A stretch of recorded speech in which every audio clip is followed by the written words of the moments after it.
Wa minhum may yaqulu rabbana atina fid dunya hasanah. Jangan ragu-ragu kalau yang ini. Wa fil akhirati hasanah. Wa qina. Kita tak bisa hukumi status seseorang. Tak bisa hukumi iman dan baiknya seseorang. Tapi kita bisa melihat tapak dan jejak kebaikan yang ditinggalkan oleh orang itu. Kan kalau ingin lihat orang husnul khatimah, baik atau tidaknya, karena itu husnul khatimah, bukan husnul bidayah. Husnulnya di akhir. Kebaikan tampaknya di akhir. Setelah wafat, tampaklah kebaikan-kebaikannya. Virallah kemuliaan-kemuliaannya. Itulah kemudian yang kita ikuti tapak jejaknya. Maka bagaimana menjadikan semua nilai kebaikan itu punya nilai di akhirat? Karena nanti, mohon maaf, ada orang pun ahli dunia, tapi baik. Jangan salah. Ahli dunia, tapi baik. Cuman sayang kebaikannya tidak disiapkan untuk akhiratnya. Zaman Nabi itu ada orang belum beriman, non-muslim. Baiknya luar biasa. Sedekah ke orang. Sosialnya tinggi. Mengatasi kesulitan orang lain. Bantu memudahkan akses. Maka Sayyidah Aisyah radhiyallahu taala anha bertanya pada Rasulullah, "Ya Rasulullah, wahai Rasulullah, bagaimana status orang ini di akhirat sementara dia ini baik sekali tapi imannya belum ada?" Maka turunlah Quran surah ke-25 ayat ke-23. Wa qadimna ila ma 'amilu min 'amalin faj'alnahu haba'an manthura. Wa qadimna na'nya li ta'zimin nafsi fi ta'zimin sya'ni. Menunjukkan keagungan Allah pada sesuatu yang sangat penting. Jadi kalau kita terjemahkan dengan tafsir, demi keagunganku dan keadilanku, aku berikan balasan untuk dunianya. Tapi di akhirat dia tidak bernilai. Jadi kalau ada orang berbuat baik untuk dunia, tapi dia tidak siapkan untuk akhiratnya, keadilan Allah menjawab dan membalas kebaikan dia itu di dunia. Tak adil kalau Allah balas di akhirat. Sebab dia berbuat baik dengan hukum dunia. Maka Allah balas pula dengan hukum dunia. Tuh. Baiknya karena dunia, maka diangkat orang itu. Disebut-sebut orang itu. Disanjung orang itu.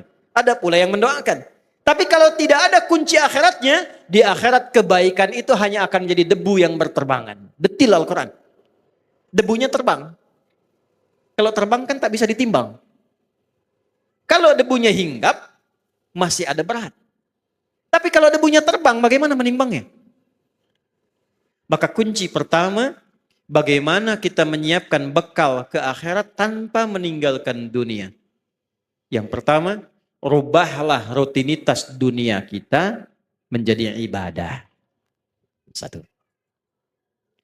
Maka berubahlah perbuatan kita dari sekedar rutinitas amal, punya sifat ibadah, namanya soleh. Maka amalnya berubah menjadi amal soleh. Setiap amal yang menjadi soleh, maka dia punya sifat baru, namanya hasanah.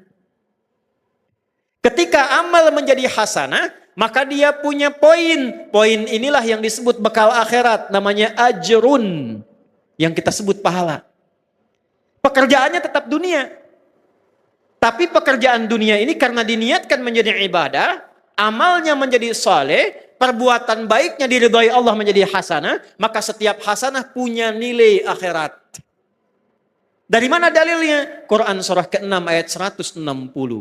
Man jaa'a bil hasanati falahu 'asyru amthaliha. Setiap perbuatan yang baik yang kita kerjakan dengan niat akhirat menjadi hasanah. Akan dikonfirmasi hasanah ini di akhirat dalam bentuk pahala sebagai bekal pulang. Karena itu doanya, Rabbana atina fid dunya hasanah. Dikonfirmasi hasanahnya di akhirat. Wa fil akhirati hasanah. Nah sekarang, bagaimana cara merubah perbuatan dunia menjadi hasanah, menjadi punya nilai akhirat? Kerjakanlah dengan menggunakan iman. Saya ulangi, pakai iman. Itulah yang menjadikan hampir kata-kata amal soleh dalam Al-Quran didahului oleh kalimat iman. Contoh, surah 103. Wal 'asr. Innal insana lafi khusr. Illa alladhina amanu wa amilus soleh. Jadi kalau ada iman, sudah pasti perbuatan kita itu dibimbing iman jadi amal soleh. Bukan sekedar amal. Kalau amal saja belum tentu soleh, jadi dunia. Ini gelas untuk minum. Diisi air, kemudian kita minum. Minumnya pakai iman. Maka minum itu amal, meminum menggunakan iman berubah amal menjadi soleh. Minumnya fungsi menghilangkan haus. Imannya menjadikan aktivitas minum punya nilai ibadah. Dituliskan 10 pahalanya. Jelas? Yuk kita detilkan ya. Kita detilkan. Pelan-pelan. Rubah kegiatan dengan menggunakan iman. Bapak Ibu kalau ingin mau cek, semua fungsi tubuh kita ketika disebutkan dalam Al-Quran, itu umumnya disebutkan imannya dulu, baru fungsi tubuhnya. Jadi kita ini melihat saja sekarang, itu pakai iman Bu. Kalau ingin dapat pahala akhirat. Jadi urusan melihat saja ini ada pahalanya. Urusan bicara pun ini ada pahalanya. Kapan melihat berpahala? Kapan berbicara melahirkan pahala untuk bekal akhirat? Ketika melihat, berbicara, mendengar menggunakan iman. Saya tanya ibu sebentar. Bu, apa fungsinya mata? Tuh, salah kan? Mata bukan sekedar melihat. Kalau melihat saja, itu fungsi dunia, tidak beda dengan hewan. Kambing melihat. Kambing melihat tidak? Melihat. Ayam melihat. Elang melihat. Mata elang lebih tajam dibanding mata kita. Elang di udara, anak ayam kelihatan. Ibu naik Garuda, anak sendiri tak tampak. Hah? Tapi mata kita dihisab, mata elang tidak. Karena itu, karena hisab adanya di akhirat, maka hukum akhirat kita pakai, melihatlah pakai iman. Dari mana rumus melihat pakai iman? Laki-laki Quran surah ke-24 ayat 30, perempuan ayat 31-nya. Imannya disebutkan, baru fungsi matanya. Qul lil mu'minina yaghuddu min absarihim. Qul katakan Muhammad, viralkan. Bahasa sekarang viralkan tuh, viralkan. Ya, karena orang sekarang senang yang viral. Ya. Kalau Nabi sudah sampaikan, sudah kita like and subscribe saja. Tidak usah banyak komen, tinggal viralkan. Qul lil mu'minina, Muhammad katakan, viralkan pada pria-pria yang masih merasa punya iman. Awas loh. Bentuknya, awas hati-hati. Isim fa'il dalam bentuk maf'ul, kata benda, bukan kata kerja. Allah tidak mengatakan qul lil ladzina amanu. Allah tegaskan kullil mu'minin. Ketika ada objek, ya, kita yang diminta ini, objek itu kita.